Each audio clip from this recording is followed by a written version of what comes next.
ಮೊಳಕಾಲ್ಮೂರು ತಾಲೂಕಿನ ಮರ್ಲಹಳ್ಳಿ ಗ್ರಾಮದಲ್ಲಿ ವಿದ್ಯುತ್ ಇಲಾಖೆಯ ನಿರ್ಲಕ್ಷ್ಯಕ್ಕೆ ಸಾರ್ವಜನಿಕರು ಆಕ್ರೋಶ ವ್ಯಕ್ತಪಡಿಸಿದ್ದಾರೆ.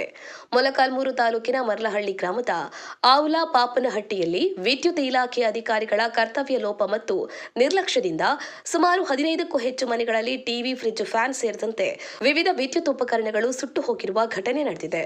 ಗ್ರಾಮಸ್ಥರ ಮಾಹಿತಿಯ ಪ್ರಕಾರ ವಿದ್ಯುತ್ ಸರಬರಾಜಿನಲ್ಲಿ ಉಂಟಾದ ತಾಂತ್ರಿಕ ದೋಷ ಹಾಗೂ ಇಲಾಖೆಯ ಅಧಿಕಾರಿಗಳ ನಿರ್ಲಕ್ಷ್ಯದಿಂದ ಮನೆಗಳಿಗೆ ಅತಿಯಾದ ವೋಲ್ಟೇಜ್ ಪೂರೈಕೆಯಾಗಿದ್ದು, ಇದರ ಪರಿಣಾಮವಾಗಿ ಲಕ್ಷಾಂತರ ರೂಪಾಯಿ ಮೌಲ್ಯದ ಗೃಹೋಪಯೋಗಿ ವಿದ್ಯುತ್ ಉಪಕರಣಗಳು ಹಾನಿಗೊಳಗಾಗಿವೆ.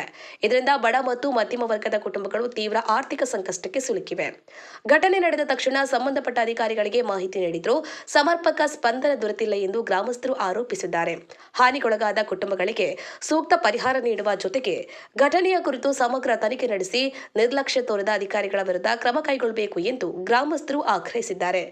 ಈ ಸಂದರ್ಭದಲ್ಲಿ ಸಮಾಜ ಪರಿವರ್ತನಾ ವೇದಿಕೆಯ ಜಿಲ್ಲಾಧ್ಯಕ್ಷರಾದ ಎಸ್. ಪರಮೇಶ್ ಮೌರ್ಯ, ಗ್ರಾಮ ಪಂಚಾಯತ್ ಮಾಜಿ ಅಧ್ಯಕ್ಷರಾದ ಎಸ್. ಪಾಪಣ್ಣ, ತಿಪ್ಪೇಸ್ವಾಮಿ, ಬೋರನಾಯಕ, ಕೃಷ್ಣಮೂರ್ತಿ, ಸುರೇಶ್, ರಮೇಶ್, ಗ್ರಾಮ ಲೆಕ್ಕಾಧಿಕಾರಿಗಳಾದ ಜ್ಞಾನಾಂಬಿಕಾ, ಆಟೋ ನಾಗರಾಜ್, ಕೊರ್ಲಯ್ಯ, ಹಾನಿಗೊಳಗಾದ ಕುಟುಂಬದ ನಿರ್ಮಲಾ, ದೊಡ್ಡಸುರಮ್ಮ, ಸೂರಮ್ಮ ಮೊದಲಾದವರು ಉಪಸ್ಥಿತರಿದ್ದರು.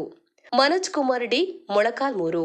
ಜೈ ಭೀಮ್ ನ್ಯೂಸ್ 24x7 ಇದು ಬಹುಜನರ ನ್ಯಾಯಕ್ಕಾಗಿ.